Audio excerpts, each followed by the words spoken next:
Right guys, hello, welcome back to the channel, welcome back to Connor's Outdoor Activities. Today I am going to be showing you how to check for red mite on the chickens.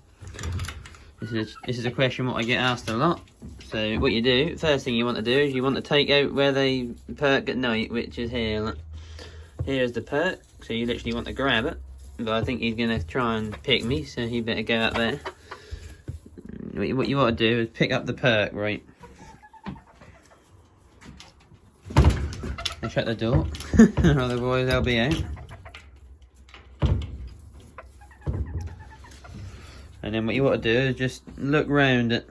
And then I'm not obviously going to do it, but what you do, right, is because what I normally do with mine, I'll put it on it, is what you do is you make these so that they turn on it. So when you're checking for a red mite, what you do is you'd pull these out.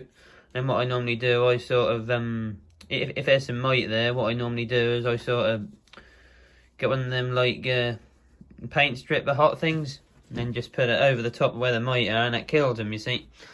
Because with red mite, what they do is they like to hide in between like the cracks here. You can see there's a crack here, so that's where they'd be hiding, but you don't really get them in the winter time, so that's the good thing about the winter time. You don't get any mite or nothing. And then yeah, so that's that. And I always make sure that I make it quite long as well, because chickens are known to sort of move about when they're sleeping. So I made it about that long. Made it about that long. So yeah, when they're sitting on there, they've got plenty of room to move. Because yeah, if there's anyone on there who keeps chickens, you'll know that chickens are ones to move about in the night. So yeah, you put that back in there, and then also what you do is you sort of, if you're looking for red mite, you'll sort of run your hands up and down here, because with a red mite is they're black mite, and well yeah, they're black until they start feeding. So what that means is when they're first born, they're black. Then once they start, once they get onto a chicken, and yeah. And once they feed off a chicken, they turn red, you see. And that's what they do. They try and suck blood out of chickens. That is what they do, which isn't very good. But we all get them at some point. It's just how it goes. You can't really be free of red mite. They're just one of them things what you have to put up with chickens, I'm afraid. And the same up here. With these ones, I've done it a bit differently. They've got 2 bits of wood. Look at him. Look. Yeah, they got 2 bits of wood to sit on instead of like one, because the thing is there you got a gap, and that's going to attract them, you see. So I'll get him back in there. Yeah, so I thought, well, with them ones I'll try that out. I've never really done it that way before, with having 2 bits of wood standing there, but I thought, well, that'll be alright. Hey, say hello to the subscribers. But yeah, that's how I've done it. Now I'm going to clean them out in that. But yeah, I'll clean them out in a minute. That is how you check for red mite. I'll obviously do some more how to do videos if you want to know how I do other bits. I'll just show you some of the not chemicals, but some of the things I use to make my chickens look well if I'm going to show them and stuff. First thing what I use is this stuff. That is a Vit Boost. You put that in the water. Obviously you squeeze it like I'm doing now until that go into the top bit, and then once that's in the top bit you put it in the water, and that's good for like making the feathers shiny, that sort of stuff. It's like a vitamin thing. I've got some of this stuff. Scaly leg remover. That's another thing you get with chickens. There's all sorts of things you have to battle with when you got chickens. Scaly leg, what that is, that's like a mite, and it gets underneath the scales of the chickens and under the scales of their feet. And the only thing with the scaly leg is you can't really take it off because they lift up the scales and that hurt them, you see. But yeah, if you spray some of that stuff on, that normally helps.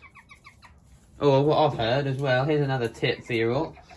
If you've got birds like pekins, if you type them in the internet, they're like a Chinese bird. I had them before, and they're yeah, pekins, P-E-K-I-N-S. They're Pekin bantams. I've had some of them before. And they got feathered legs, you see, so they get scaly leg quite a bit because their legs are all covered up, you see. They ain't getting no air to them. And what I've found is good is this. It's just surgical spirit. It's meant to be for bed sores and hardened skin. If you put that on their feet, you'll be surprised. Thing is, it doesn't sort of cure it overnight. It's not like a thing. Curing scaly leg isn't a thing what happens overnight. It happens sort of over time. It can take 3 or 4 months for that stuff to work, but that's really good, and that don't normally come back after after their feet had a coat of that. But that's just what I've had. Here's my other stuff. I'll just show you a few different bits. These are just my they're what I call my heating pads. So what you do is when the chicks are hatched, what I normally do is I plug them in, and they sort of go under there for a bit of heat. Only thing is though, they're contact pads. They don't sort of what's the word? They don't sort of reflect any heat off. So what I normally use, if I have chicks, I have their heat lamp what they go under. And then I have a heat pad when they get a bit older, because as they get older they don't need as much heat and they can just have a heat pad. But yeah, and then they got this stuff what I've showed you in the last video. Just my seed, what I use. And all sorts. I've even got a Christmas tree in here, look. But yeah, I've got little drinkers and stuff when I have baby chicks and stuff. I've got all sorts of stuff here. What else have I got? Not a lot. That's about it, really.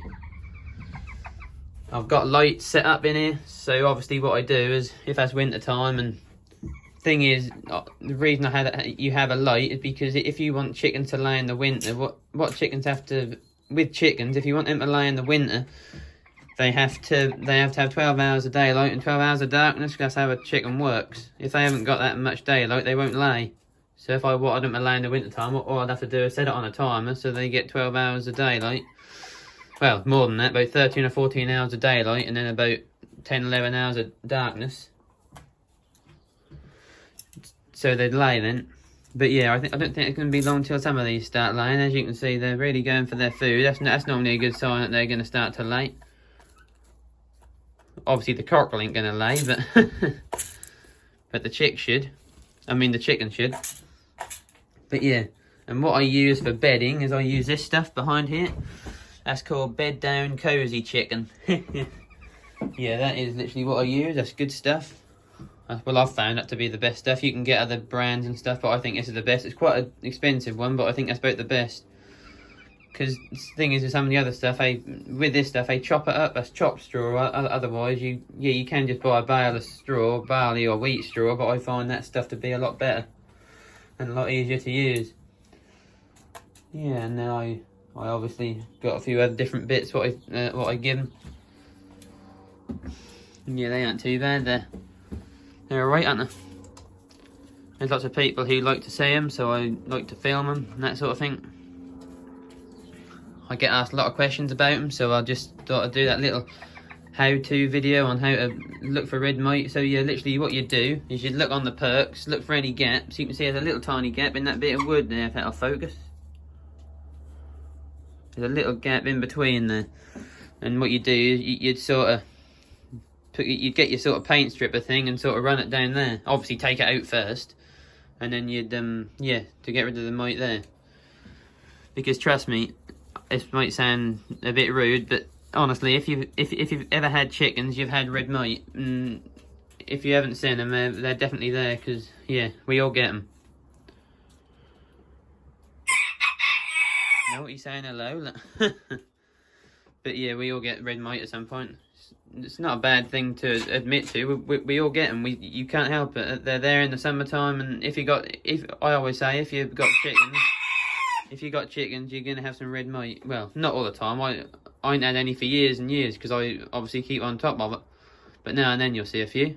But yeah, just thought I'd do that little how-to video on just how to look for them. See, that's them. They're fairly happy. They seem alright. In another month or so, I might take them back to where they were in the summertime in their big runs. And I've got all these sort of things. That's what That's what I use to put my chickens in. They're like carrying boxes. They got like a thing at the front, and what you do is they lift up, and then you can get a bird in them. That one at the bottom has got 2 sections. That's got 1 section. That one, this one at the top here, and that's 2 sections. That one at the bottom, and you can get 2 chickens in there. So yeah, they're certainly doing well. I get lots of nice messages from them saying that they're really pretty and stuff like that. I try to make them as I try to look after them. Shush. I try to look after them as best as I can. They have sort of the best food I can sort of get, really. And yeah, we're not doing too bad. So that's pretty much the end of this video, guys. I just thought I'd just show you how to look for red mite. And as I say, one of the biggest tips I would say is to just obviously, if there's any gaps in like the wood where they're living, always check in there, and also check in the straw. Take the straw out, look underneath the straw, see if you can see any there. All you got to do is run your finger across it, and you'll know if that's a red mite, because when you rub your finger against it, it'll be like some blood come out. So yeah, that's a good way to tell. Sort of run your fingers along any of, like in them sort of places you could get them, and sort of along them wood bits at the back, and you just run your finger along them, and if you run your finger along and there's blood on your finger, you know that that's a red mite. So yeah, I think that's about it for today, guys. Thanks everyone for coming in to support the channel. Really appreciate it. Remember to give me a thumbs up and a comment and a subscribe if you like what you saw. And I'll see you on the next one, guys. Bye bye for now. Thanks for tuning in.